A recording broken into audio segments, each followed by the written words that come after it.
Hey guys, Dow Houston here with Dow Houston Exchange Company. What I want to talk about today is the relationship and the interaction between the Internal Revenue Code regarding estate administration, and specifically what they call the stepped up basis, and Section 1031. So obviously 1031 allows for the deferment of capital gains into the future. So if I got a property that I purchased 20 years ago for $500,000 and I'm now selling it for $1 million, that $500,000 is capital gains, is a capital gain subject to capital gains tax, okay? And so if I sell that and I do not do a 1031, then that capital gains and the capital gain tax has to be paid. Okay, and what it does is defer that. It was when you do a 1031, instead of it paying that tax at that time, rather you roll those proceeds into the replacement property, and whenever that replacement property is cashed out, that is a concept I want to make very clear. Not necessarily sold, because you can do a 1031 again, and as many 1031s as you want, as long as you're doing them for the right reason. But when it is ultimately cashed out, where you say, I am ceasing to continue to own real estate, and I'm taking and I'm selling this, and I'm putting that cash in my pocket. Okay, so that whole time you have been deferring the capital gains tax until that moment when you cash that investment out. Okay, that is the basic concept between a Section 1031 exchange. Now, let me shift gears a little bit and talk about estate taxes. Estate taxes, in general, we're not going to go way off kilter on what estate taxes is, but it's a tax assessed on the gross value of, or the net value of, somebody's estate when they pass away. And we're not going to get into whether an estate tax is owing today or not. Okay, that's not what we're talking about.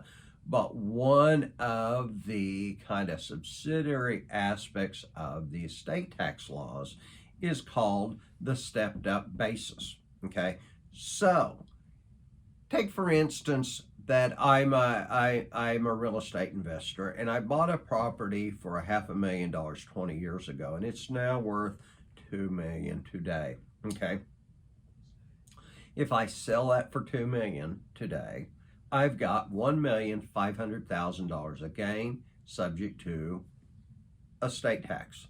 Okay. Now, if that property passes as a result of that investor's death to their heirs, their beneficiaries, the IRS code provides that they take that property at the fair market value of that person's death. So this real estate investor bought this 20 years ago for $500,000. It's now worth $2 million. Okay. It now passes as a result of his death. He owns that, and he passes away, and it now passes to his beneficiaries. If they then sell that for $2 million following his death, that gain that he would have otherwise had is, for lack of a better word, washed away. Okay, so how do you structure an exchange to come up with that? Well, you can do a 1031, and one of the best examples I know of this is, say, a farmer who has acquired a lot of land, and if he cashed out his investment in land today, would have a lot of capital gains tax. And as a result of him retiring, he says, my land has a lot of value. My land has a lot of value. But if now that I'm retired, if I rent it out, it doesn't have much income. The rental value of that property is not great. He or she could do a 1031. They could sell the farmland, invest in some kind of real estate investment, apartment complexes, office building complexes, whatever it is, okay? And they defer that capital gains that the investor would otherwise, or the farmer would otherwise add into this new property. They hold it. Then the gentleman passes away. The family or the heirs, whoever those are, take it at the fair market value on the date of that person's death. So I use the example, let's say that I was going to sell something, and that being close it. Don't get me confused. I've got a whole separate video on that about buying something and actually closing it. It's the close date that matters. But I was going to close a real estate transaction on Thursday, okay? And I closed it on Thursday, and I put that money in my pocket, and Thursday night pass away. Okay, that says that taxpayer has those capital gains and is going to report those and pay on those. On the other hand,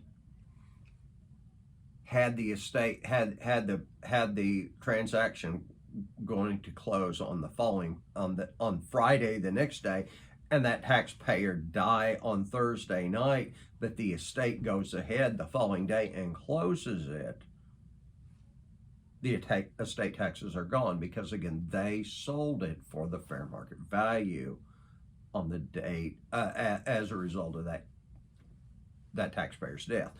Very, very strong and advantageous concept if you can use it. So I hope you enjoy it. Check us out, Dow Houston Exchange Company on YouTube, and BensonandHouston.com. Check out our website.